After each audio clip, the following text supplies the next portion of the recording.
Hey guys, Ms. Peterson here, and welcome to Lecture 1-2 from AP Chemistry. Today we're going to be talking about the concept of a mole and getting into empirical formulas. In our last lecture, we learned about percent composition by mass, and this lecture is going to feel very similar, except for instead of talking about the percent composition of a mixture, we're going to be talking about the mass percent in a compound. Okay? So, we'll be talking about moles, the law of definite proportions, and empirical formulas. This is AP Chem topic 1.3, elemental composition of pure substances. In your textbook, it is sections 1.3, 2.4, 2.6, and 3.5. We're also going to be doing an activity on this that is a POGL, and in class we'll talk a little bit more about what actually is a mole. Okay, so a mole represents a number. Okay, just like you can say a dozen, and that represents 12, a mole represents 6.02 times 10 to the 23rd. It is kind of the central idea in chemistry. Everything is connected to a mole. We have to go through mole to get from mass to particles, or from volume to mass. Okay, we always have to go through and talk about the moles. It is the main way that we do chemistry. So say we're talking about 1 mole of H2O molecules. How many different ways could we represent that? Okay, well, first I'm talking about H2O molecules. You guys might recognize the Lewis structure of H2O. And if I'm talking about 1 mole of molecules, I am talking about 6.022 times 10 to the 23rd molecules. That number is Avogadro's number.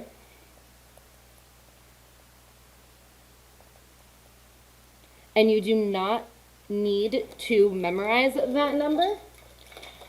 That number is actually on your AP Chemistry equation sheet. Okay? It is right there under atomic structure, under constants, you have Avogadro's number. Okay?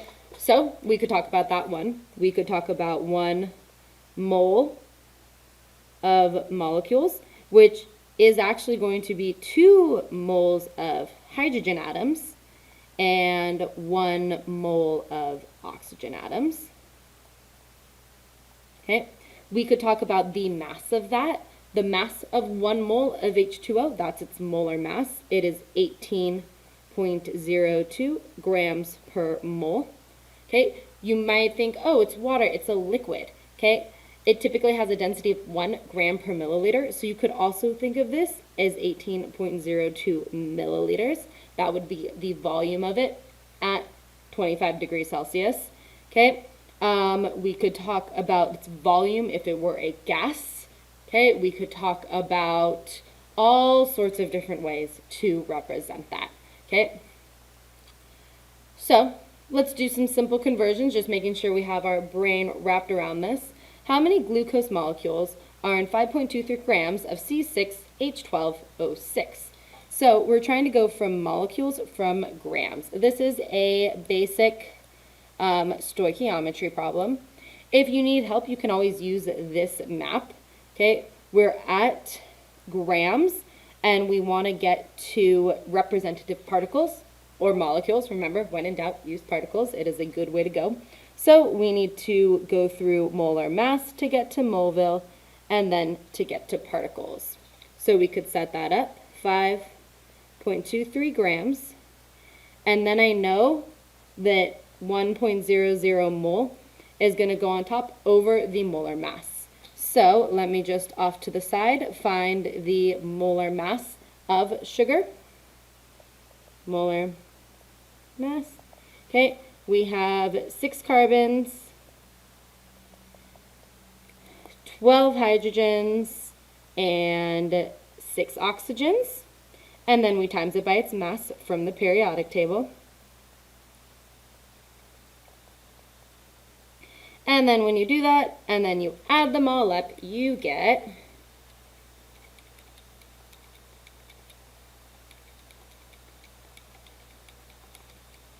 180.18 grams per mole. So we know then that 1 mole has a mass of 180.18 grams. Okay? Then we're trying to get to molecules. So I know that if I had 1 mole of glucose molecules, I would have 6.022 times 10 to the 23rd molecules. Okay? And then you just have to plug that into your calculator. I'm going to go ahead and shrink this down and move it out of the way. Okay?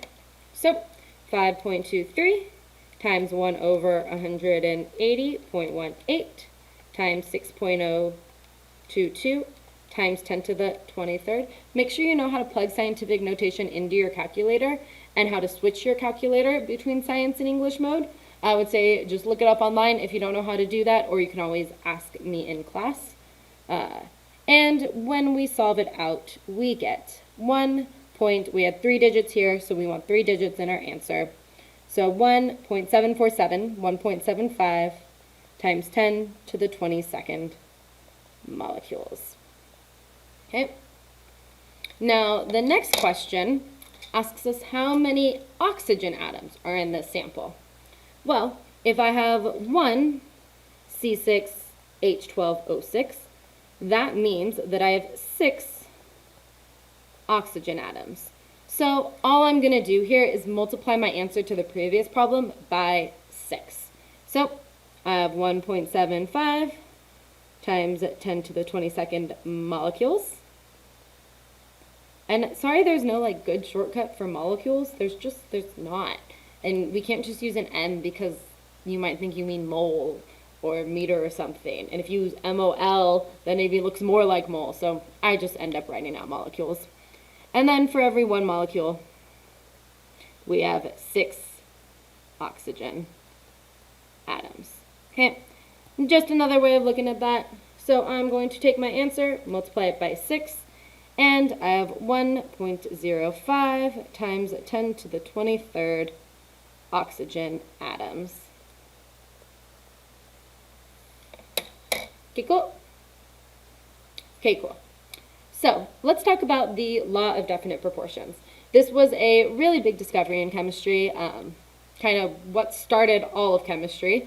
And basically, some scientists, I think it was Lavoisier or Dalton, a long time ago realized that if you have a pure compound, it always has the same whole number ratio of different atoms, okay? And the same like mass ratios. Those ratios are what stayed the same.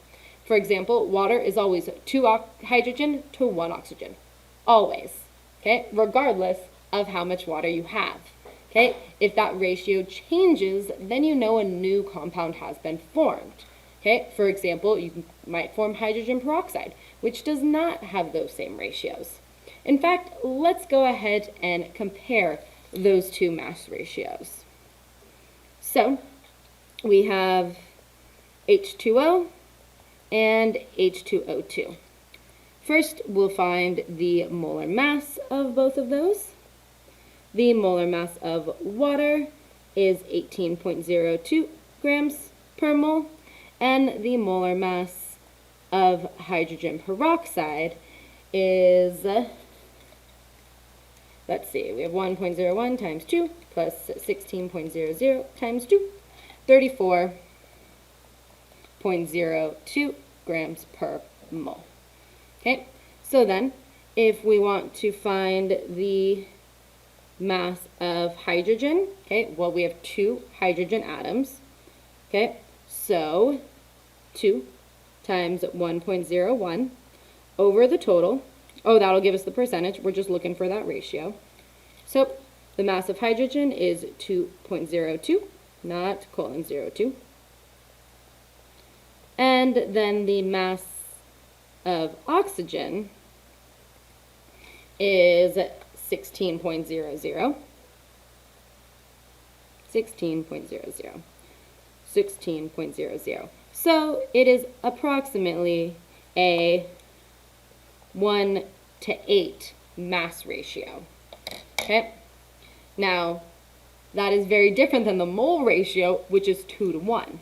Okay? So this is the mass ratio of hydrogen to oxygen, where the mole ratio is 2 to 1. Okay, so mole ratios, mass ratios don't always match up. Let's go ahead and look at it for hydrogen peroxide. Okay, we have the mass of hydrogen, which is the same, and then the mass of the oxygen. Now we have 2 oxygen atoms, so that's, why do I keep on putting a colon there? So that's 16 times 2, which is 32.00. So that mass ratio is about 1 to 16. Okay, and the mole ratio is 2 to 2, aka 1 to 1. So you can see these two compounds have pretty different mass ratios. Okay, cool? Okay, cool. So, next up, we're talking about empirical formulas versus molecular formulas. So basically for empirical formulas, think the simplest ratio. Okay, oh, there's a typo there. Okay, where the molecular formula is the actual exact numbers, it's the exact formula. The empirical one is like the simplified version. So for example, if you have an empirical formula of CH2O, that 1 to 2 to 1 mole ratio, you could have that, or you could have that, or you could have that.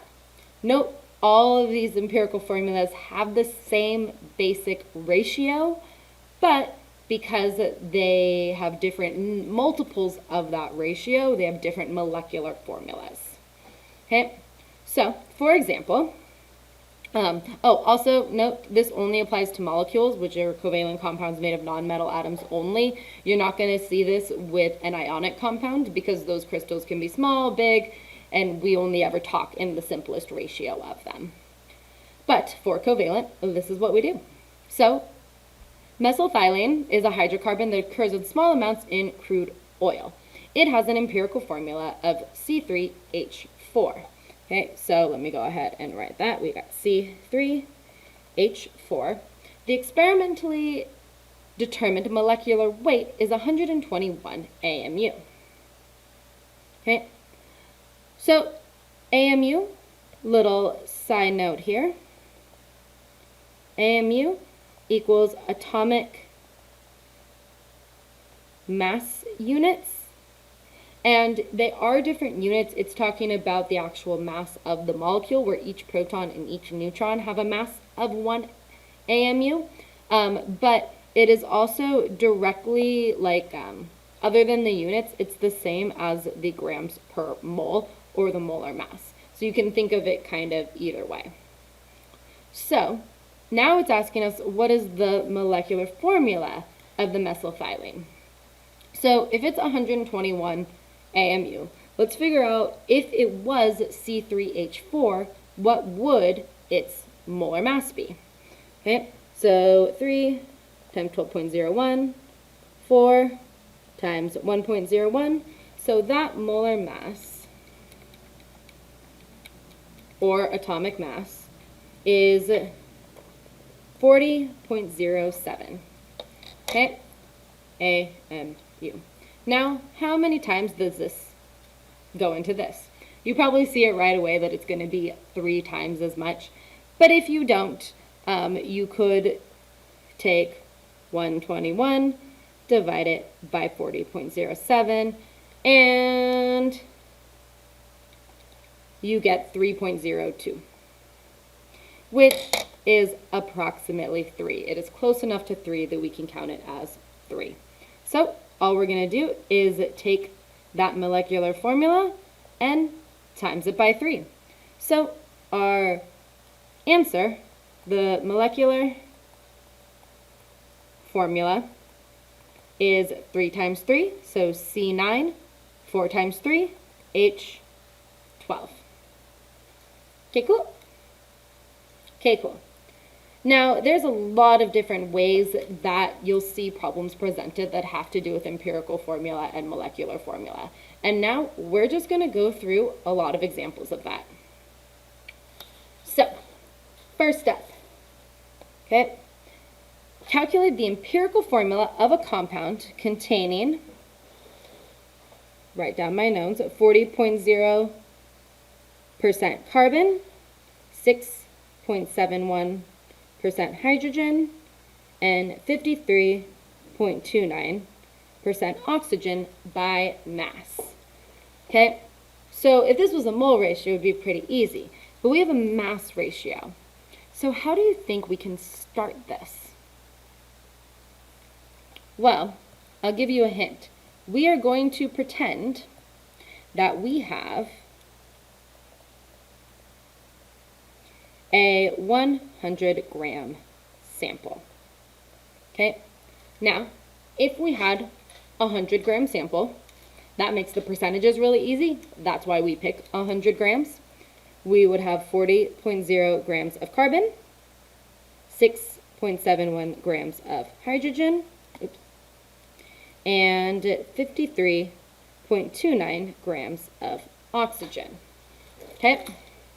So, what we're going to do now is, well, when we write molecular formulas, we're talking about the number of atoms or the number of moles. So, we're going to find the molar mass and convert to moles. Okay? So, 12.01 for carbon is in 1 mole. If we had 40 grams of carbon, that would be about 3.33 moles of carbon. Okay? For hydrogen, 1.01 gram is 1 mole. If we had 6.71 grams of hydrogen, that would be 6.64 moles of hydrogen. And oxygen, if we had 53.29 grams of oxygen, that would be 3.33 moles of oxygen. Okay, now basically what we're looking for here is the least common factor or greatest common factor. I get my math terms mixed up. We'll go with greatest common factor. Hopefully you can see that is a 1:1 to 2 mole ratio. Okay, we have double the moles of hydrogen for every 1 mole of carbon and oxygen. So our empirical formula would be CH2O. And we would need to have more information to determine if that was its molecular formula. Okay? Okay, cool. Okay, cool. Let's do another example. Okay, go ahead and try this one on your own. And then we'll see if you got it right.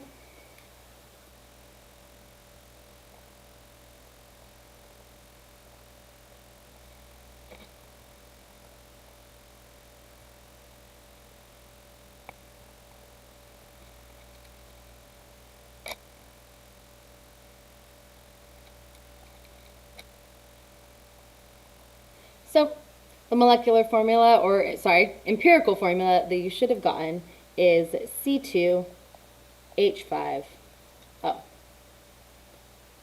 Okay, cool. Okay, cool.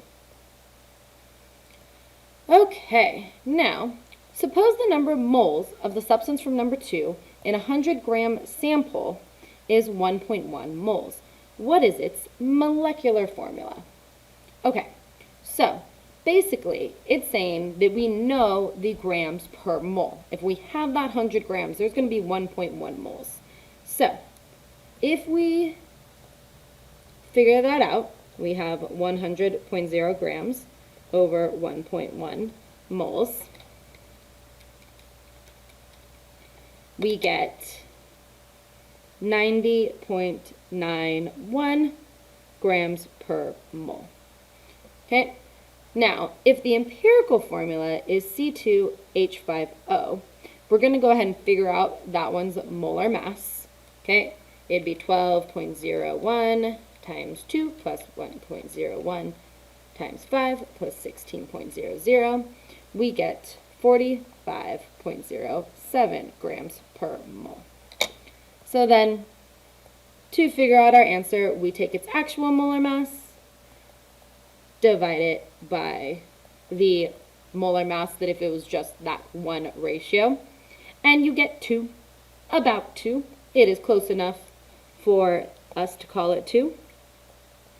So the molecular formula is then 2 times the empirical formula. So C4H10O2.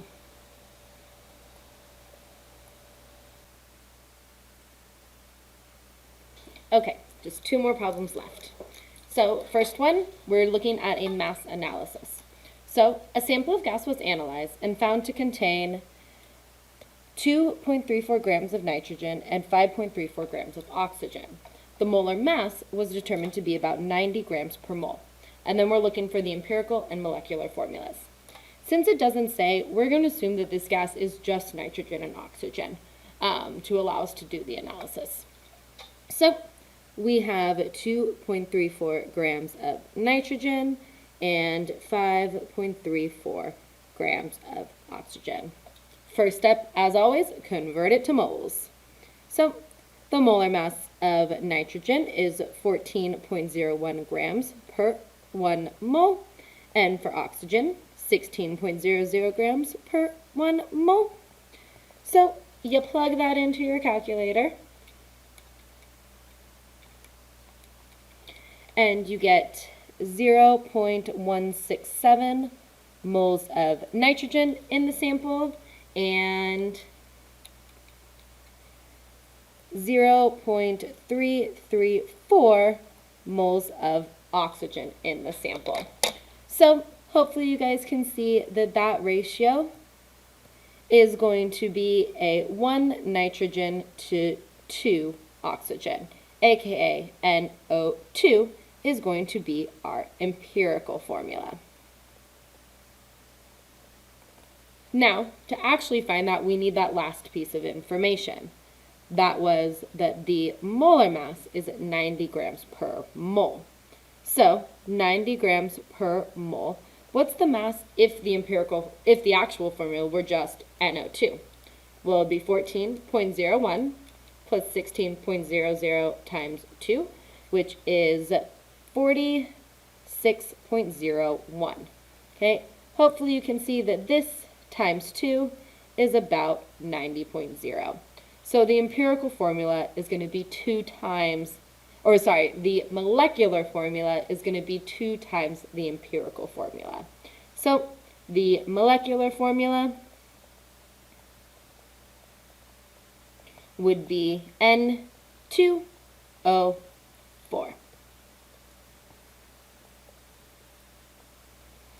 Okay, cool. Okay, cool. Now we're going to look at the hardest type of empirical formula problem, and that is an empirical formula by combustion analysis. So, isopropyl alcohol is a substance found in rubbing alcohol, is composed of carbon, hydrogen, and oxygen. Combustion of 0.255 grams of isopropyl alcohol produces 0.561 grams of carbon dioxide and 3.06 grams of water. Determine the empirical formula. So, we have some unknown compound that contains carbon, hydrogen, and oxygen. Often you'll see this written as C sub X, H sub Y, O sub Z, okay? Saying we don't know what those subscripts are. That's what we're figuring out. And it's reacted through combustion. Remember, in a combustion reaction, a hydrocarbon, like this, reacts with oxygen gas to produce carbon dioxide and water. Okay, now let's go ahead and add in our known variables. We started with 0.255 grams of our isopropyl alcohol, and we got 0.561 grams of the carbon dioxide and 0.306 grams of the water. Okay, now how can we figure out our mole ratios for our empirical formula from the information that we're given? Okay, well, to start with, actually I'll just go in red to start so we could go through the colors as we go through the steps. Okay, all of these carbon atoms in the carbon dioxide came from the isopropyl alcohol. Same with the water. All of those hydrogen atoms came from the isopropyl alcohol.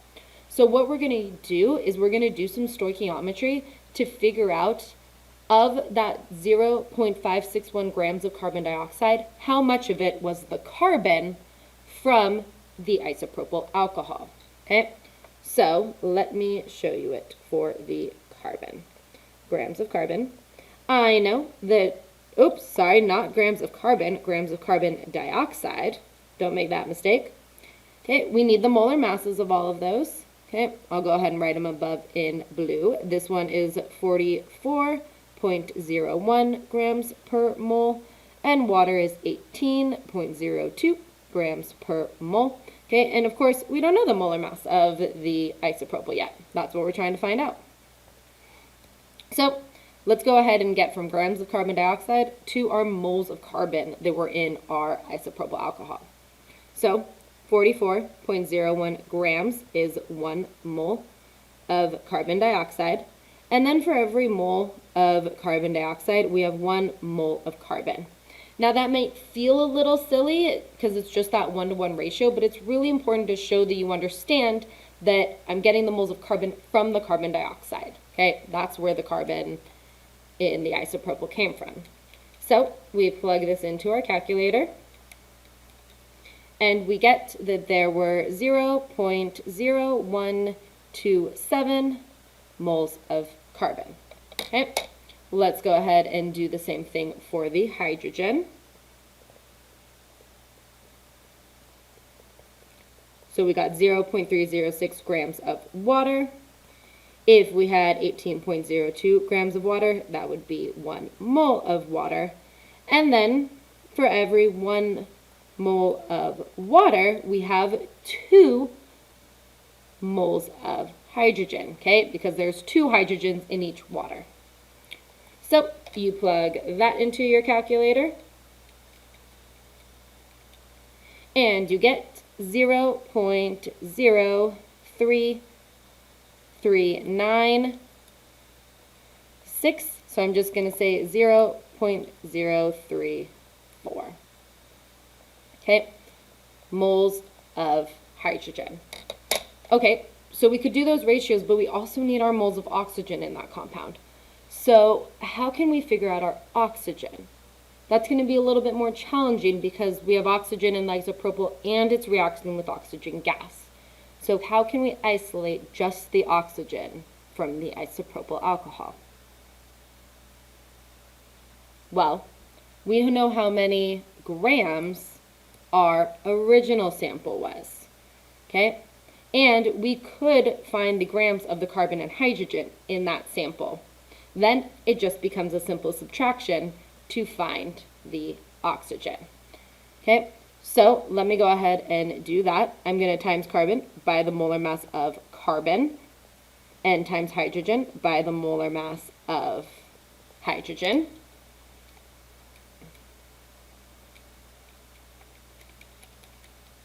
And you get 0.153 grams of carbon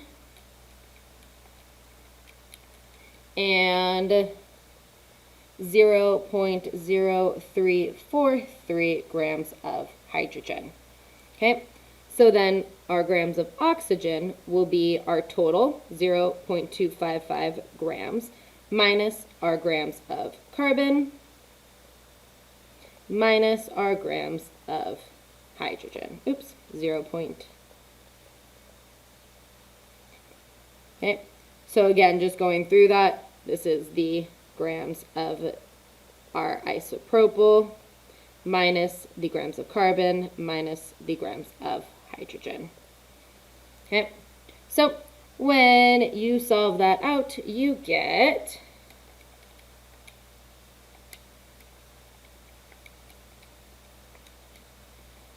0.0677 grams of oxygen in our original sample. Okay, now of course in order to actually compare them and do these mole ratios, we are going to have to convert that to moles. So let me get another color going on here. Okay, and then we times it or divide it by its molar mass of oxygen.